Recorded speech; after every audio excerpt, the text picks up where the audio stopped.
당신은 혹시 이런 생각을 해보신 적 있으신가요?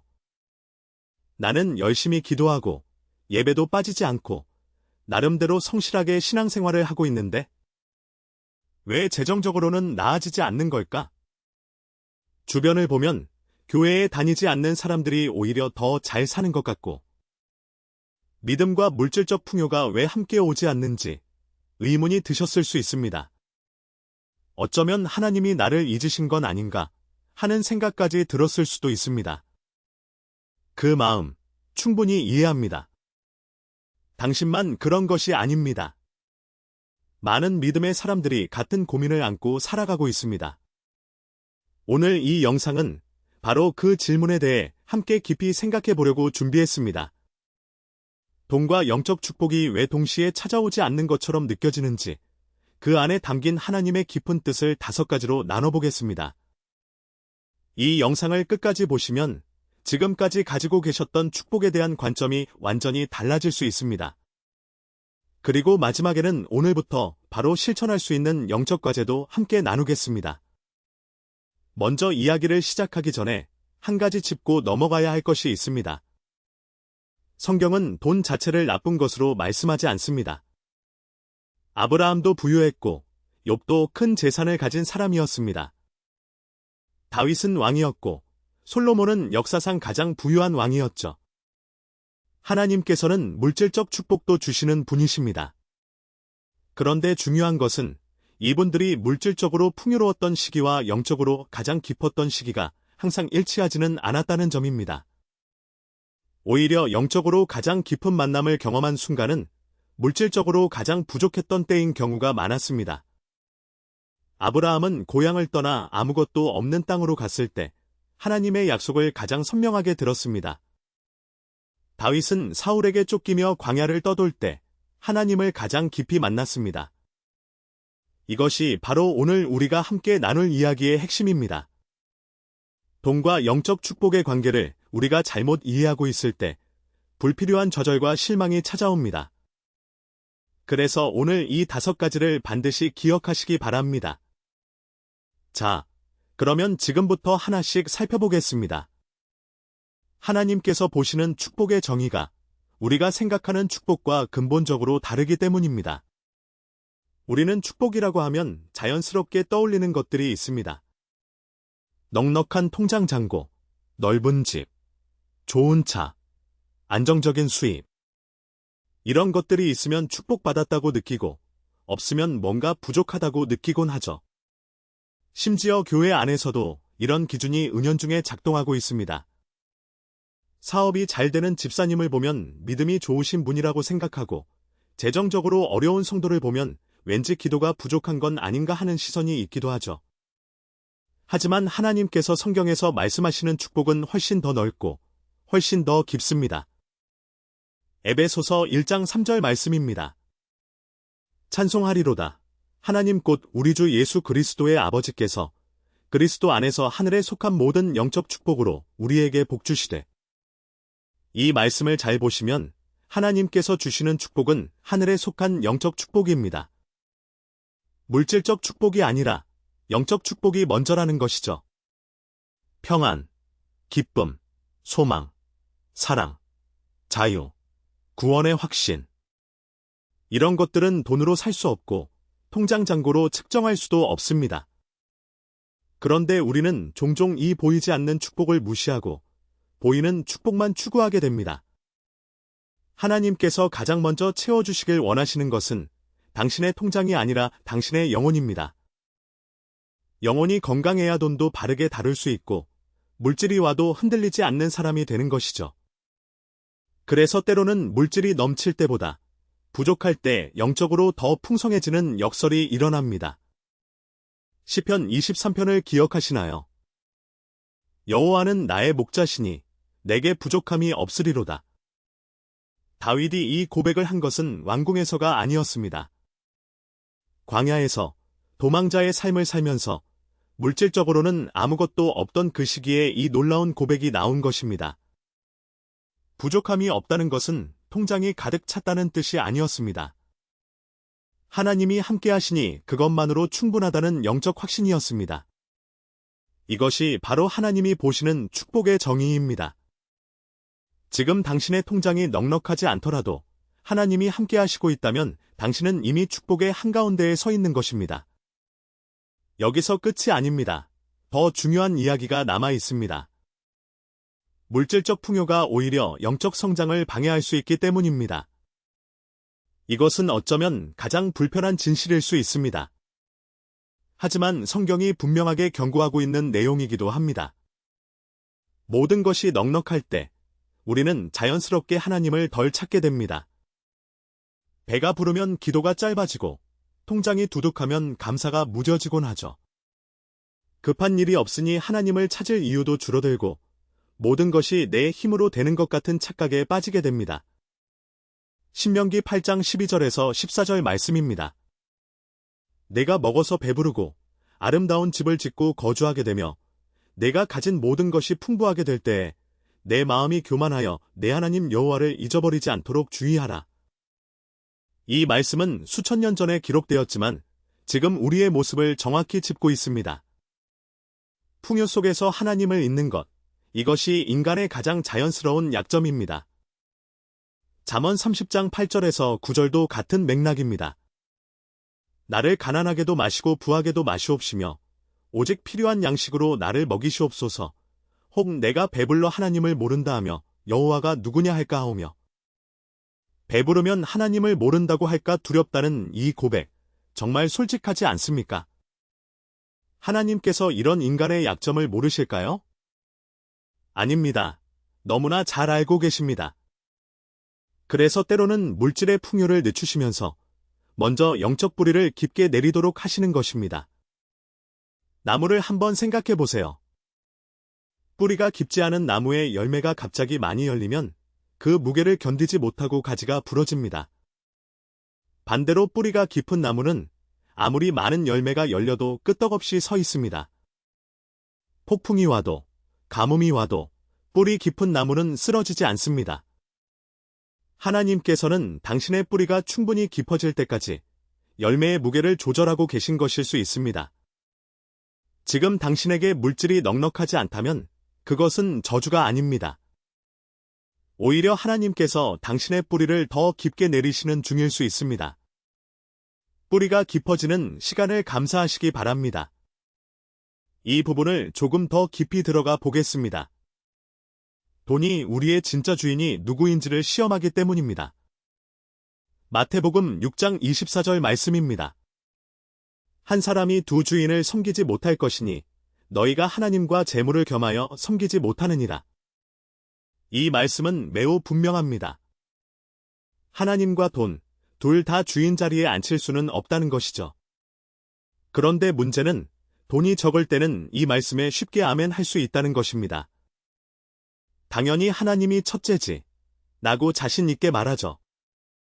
하지만 정말로 큰 돈이 눈앞에 나타났을 때는 어떨까요? 승진의 기회가 왔는데 주일 근무를 해야 한다면 어떨까요? 큰 수익을 낼 수 있는데 약간의 정직함을 타협해야 한다면 어떨까요? 사업이 잘 되기 시작하면서 기도 시간이 줄어들고 예배보다 미팅이 더 중요해지는 순간이 올 수 있습니다. 돈을 더 벌기 위해 예배를 건너뛰게 되고 성경 읽을 시간에 투자 공부를 하게 되고 나도 모르는 사이에 하나님의 자리에 돈이 앉아있는 경우가 생깁니다. 디모데전서 6장 10절 말씀입니다. 돈을 사랑함이 일만하게 뿌리가 되나니 이것을 탐내는 자들은 미혹을 받아 믿음에서 떠나 많은 근심으로 자기를 찔렀도다.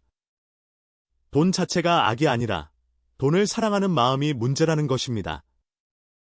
돈이 도구의 자리에 있으면 유익하지만 주인의 자리에 올라가면 파괴적이 됩니다.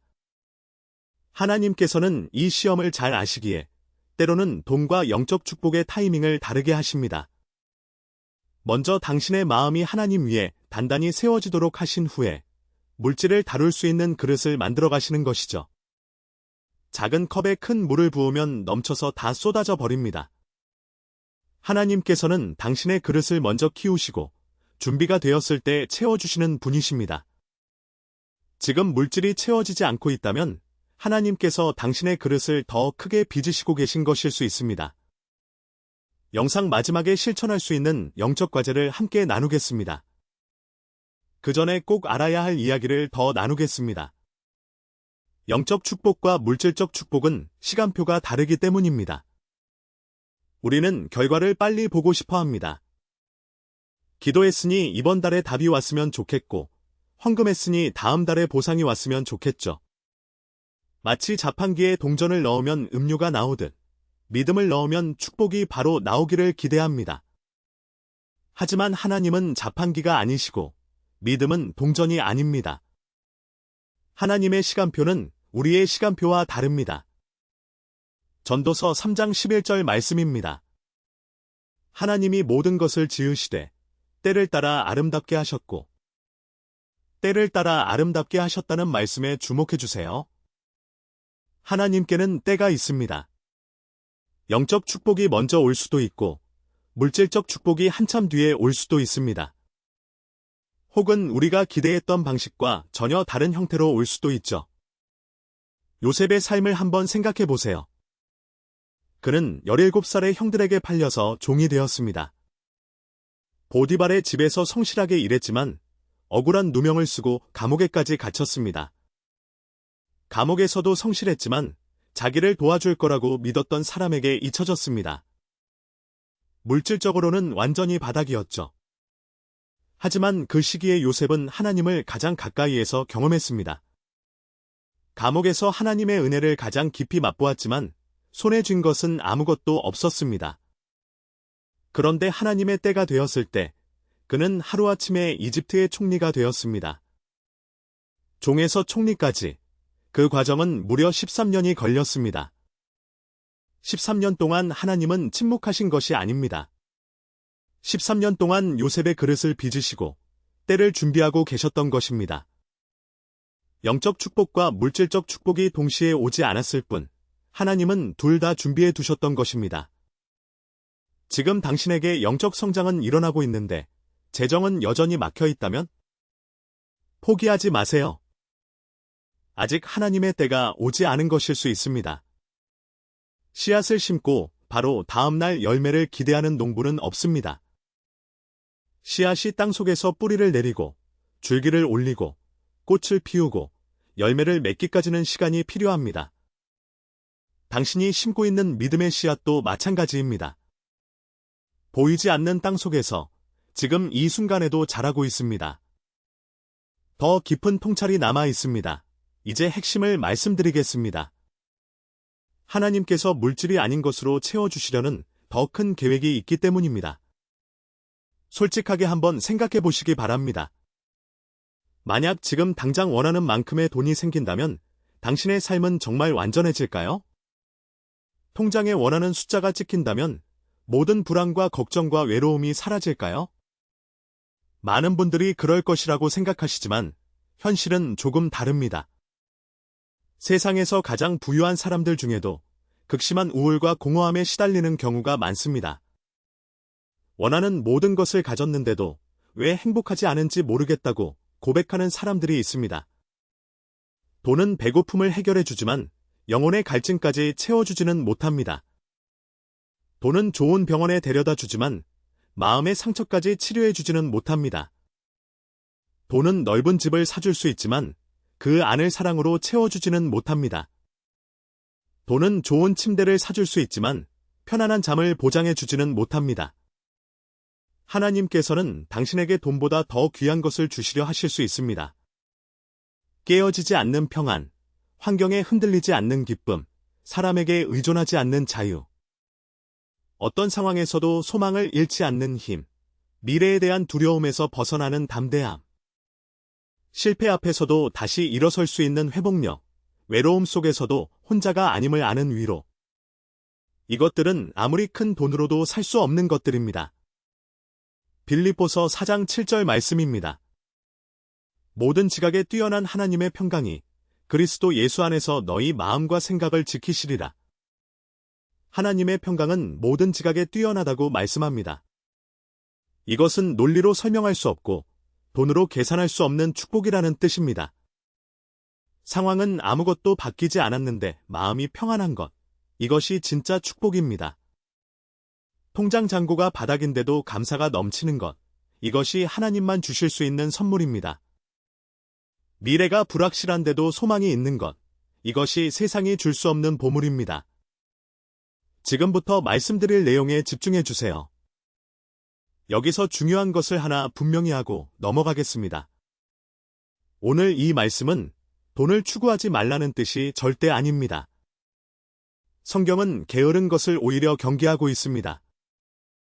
잠언 13장 11절도 수고하여 모은 재물은 늘어간다고 말씀하고 있죠. 데살로니가후서 3장 10절에서도 일하기 싫어하거든 먹지도 말게 하라고 분명히 말씀하고 있습니다. 경제적 안정을 위해 성실하게 일하는 것은 지혜로운 일이고 하나님께서도 성실한 일꾼을 기뻐하십니다. 다만 오늘 강조하고 싶은 것은 축복의 기준을 돈에만 두지 말자는 것입니다. 돈이 없다고 해서 축복받지 못한 것이 아니고 돈이 많다고 해서 더 축복받은 것도 아닙니다. 하나님의 축복은 통장 잔고로 측정되지 않습니다. 재정이 넉넉한데 마음이 불안한 사람보다 재정이 빠듯해도 마음이 평안한 사람이 더 축복받은 사람일 수 있습니다. 큰 집에 살면서 외로운 사람보다 작은 방에서 하나님과 동행하는 사람이 더 풍요로운 삶을 사는 것일 수 있습니다. 하나님께서는 당신의 외적 조건보다 내적 상태를 더 중요하게 보시는 분이십니다. 그렇다면 이 진리를 알고 나서 우리는 어떻게 살아가야 할까요? 가장 중요한 것은 영적 축복을 먼저 구하는 삶의 태도입니다. 마태복음 6장 33절 말씀입니다. 그런즉 너희는 먼저 그의 나라와 그의 의를 구하라. 그리하면 이 모든 것을 너희에게 더하시리라. 먼저 구하라는 말씀은 오직 영적인 것만 구하라는 뜻이 아닙니다. 순서를 말씀하시는 것이죠. 하나님의 나라를 첫 번째 자리에 놓으면 나머지 필요한 것들은 하나님께서 때를 따라 채워주시겠다는 약속입니다. 이것은 물질을 무시하라는 것이 아니라 우선순위를 바로 세우라는 따뜻한 초대입니다. 돈을 구하기 전에 하나님을 먼저 구하고 성공을 구하기 전에 하나님의 뜻을 먼저 구하는 것. 내 계획보다 하나님의 계획을 먼저 묻는 것. 이 순서가 바로 잡히면 놀라운 변화가 시작될 수 있습니다. 반드시 돈이 쏟아진다는 뜻이 아닙니다. 하나님의 순서대로 살 때 돈이 있어도 없어도 흔들리지 않는 사람이 된다는 뜻입니다. 그것이 진정한 자유이고 그것이 진정한 축복입니다. 또한 지금 가진 것에 감사하는 연습이 정말 중요합니다. 감사는 단순한 예의가 아닙니다. 감사는 영적 축복을 인식하는 눈을 열어주는 열쇠입니다. 재정이 넉넉하지 않아도 오늘 하루 건강하게 눈을 떴다면 그것은 축복입니다. 사랑하는 사람이 곁에 있다면 그것은 축복입니다. 하나님의 말씀을 듣고 있는 이 순간, 그것 자체가 축복입니다. 오늘 밥을 먹을 수 있다면 그것도 당연한 것이 아닙니다. 깨끗한 물을 마실 수 있다면 세계 인구의 상당수가 누리지 못하는 축복을 당신은 이미 받고 있는 것입니다. 숨을 쉬고 있다는 것 자체가 하나님의 은혜입니다. 감사의 눈이 열리면 이미 받고 있는 수많은 축복들이 보이기 시작합니다. 그리고 놀라운 것은 감사가 깊어질수록 마음의 풍요도 함께 찾아온다는 것입니다.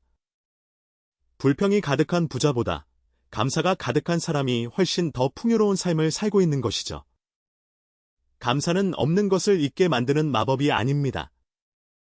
감사는 이미 있는 것을 보게 해주는 눈입니다. 자, 이제 오늘의 영적 과제를 나누겠습니다. 오늘 밤 잠들기 전에 조용히 눈을 감고 이렇게 기도해 보시기 바랍니다. 하나님, 제가 축복의 기준을 돈에만 두고 있었다면 용서해 주세요. 보이는 것만 쫓다가 보이지 않는 은혜를 놓치고 있었다면 깨닫게 해주세요. 이미 주신 영적 축복을 볼 수 있는 눈을 열어주시고 감사할 수 있는 마음을 허락해 주세요. 하나님의 때를 신뢰하며 먼저 하나님의 나라를 구하는 삶을 살게 해주세요. 그리고 내일 아침 눈을 뜨면 돈과 관계없는 축복 3가지를 적어보세요. 건강, 가족, 평안, 믿음, 소망, 사랑하는 사람들의 미소, 따뜻한 햇살, 맑은 공기. 아주 작은 것이라도 좋습니다. 이 작은 실천이 축복을 바라보는 당신의 시각을 바꿔줄 수 있습니다. 일주일만 매일 해보세요. 아침마다 감사한 것 3가지를 적는 것. 그것이 당신의 첫 번째 영적 과제입니다. 그리고 두 번째 과제는 이번 주에 한번 물질적 도움이 필요한 이웃에게 작은 나눔을 실천해보세요. 커피 한 잔 값이라도 좋습니다. 나눌 때 비로소 물질이 주인이 아니라 도구가 되는 경험을 하실 수 있습니다. 통장 잔고는 변하지 않았는데 마음의 풍요가 달라지는 놀라운 경험을 하실 수 있을 것입니다. 당신은 이미 축복받은 사람입니다. 다만 그 축복이 당신이 기대했던 모습과 다를 뿐입니다. 하나님의 시간표를 신뢰하시기 바랍니다. 영적 축복이 먼저 채워지고 있다면 그것은 하나님께서 당신을 위해 더 큰 그림을 그리고 계시다는 증거일 수 있습니다. 요셉에게도 13년의 기다림이 있었습니다. 하지만 하나님은 단 하루도 요셉을 잊으신 적이 없었습니다. 당신도 마찬가지입니다. 하나님은 당신을 잊지 않으셨습니다. 오히려 지금 이 순간에도 당신을 위한 가장 좋은 것을 준비하고 계십니다. 오늘 이 말씀이 당신의 마음에 깊은 위로가 되기를 진심으로 기도합니다. 이 영상이 당신에게 작은 위로가 되었다면 구독과 좋아요로 함께해 주세요.